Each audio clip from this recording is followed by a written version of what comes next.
সম্মানিত ভিউয়ার্স, আসসালামু আলাইকুম। আশা করি সবাই ভালো আছেন। মনসুর স্যার ম্যাথ সলিউশনের পক্ষ থেকে সবাইকে জানাই আন্তরিক শুভেচ্ছা এবং অভিনন্দন।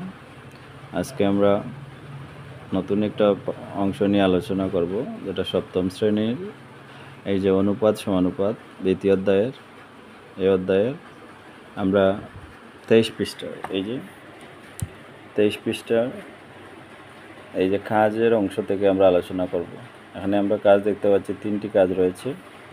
এই 3টি কাজ আমরা কাজ থেকে আলোচনা করব। তো সবাই এখনও যারা সাবস্ক্রাইব করেননি, প্রথমে আমার চ্যানেলটি সাবস্ক্রাইব করবেন এবং লাইক কমেন্ট শেয়ার করবেন। তো আমরা মূল কাজে চলে যাই।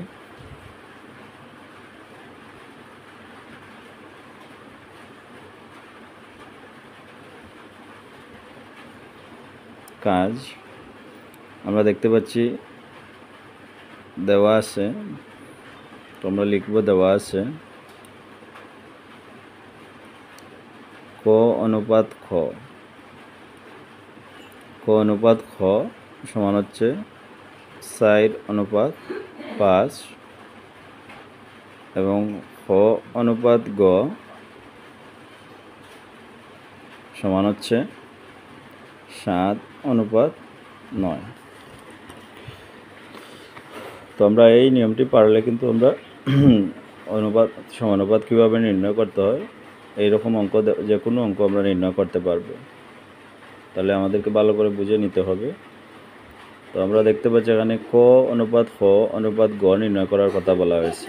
এই যে ক অনুপাত খ অনুপাত গ নির্ণয় করার কথা বলা হয়েছে। তাহলে আমরা কি করব? আমরা লিখব প্রথম অনুপাত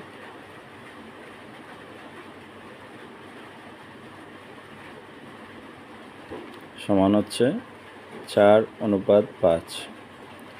তাহলে আমাদেরকে যে কাজটি করতে হবে, এই যে দ্বিতীয় অনুপাত রয়েছে, এই দ্বিতীয় অনুপাতের প্রথম যে সংখ্যাটি রয়েছে সেই সংখ্যা দিয়ে এই প্রথম অনুপাতের সংখ্যাগুলোকে গুণ করা হবে দ্বিতীয় অনুপাতের প্রথম সংখ্যা দ্বারা।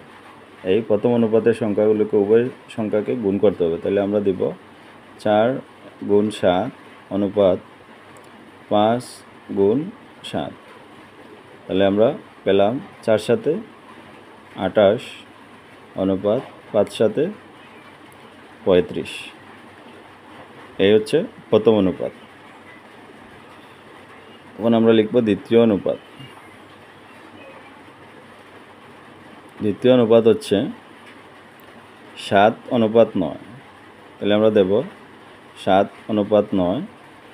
এই 7 অনুপাত 9কে আমরা যেভাবে করব, এই যে আছে প্রথম অনুপাত যেটা রয়েছে, এই প্রথম অনুপাতের যে দ্বিতীয় সংখ্যা রয়েছে, আমরা আগে করেছি প্রথম অনুপাতকে করেছি দ্বিতীয় অনুপাতের প্রথম সংখ্যা দ্বারা। এখন আমরা করব দ্বিতীয় অনুপাতকে প্রথম অনুপাতের দ্বিতীয় সংখ্যা দ্বারা।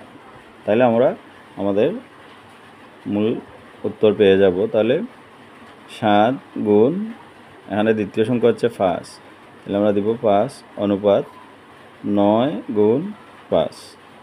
তাহলে 5 সাথে 35 অনুপাত 5 9 45। এই আমরা পেয়ে গেলাম। তাহলে আমরা এখানে দেখতে হবে, এটা হচ্ছে ক অনুপাত খ, বলতে এখানে যে মান বের হয়েছে এটা হচ্ছে ক। খ হচ্ছে 28 অনুপাত কি, খ হচ্ছে কি 35। এখন আমরা এখানে দেখতে হবে এটা হচ্ছে খ অনুপাত গ। এই যে খ অনুপাত গ রয়েছে সেটা আমরা দেখতে পাচ্ছি। খ অনুপাত বলতে প্রথম সংখ্যাটি হচ্ছে 35, তার মানে এই 35 আর এই 35 খ এর মান একই বের হয়েছে। তাহলে ঠিক আছে, খ অনুপাত খ অনুপাত, আর এই যে 45 এই সংখ্যাটি হচ্ছে গ, এই সংখ্যাটি হচ্ছে কি গ। তাহলে আমরা লিখব অতএব ক অনুপাত খ অনুপাত গ সমান, এটা হচ্ছে ক, ক এর মান হচ্ছে 28 বলতে 28 অনুপাত, এটা হচ্ছে খ এর মান 35 অনুপাত, এটা হচ্ছে 45, এটা হচ্ছে গ এর মান। এটাই হচ্ছে আমাদের আনসার, বলতে উত্তর হচ্ছে 28 অনুপাত 35 অনুপাত 45, এবং সেটাই হচ্ছে এই অংশের সমাধান।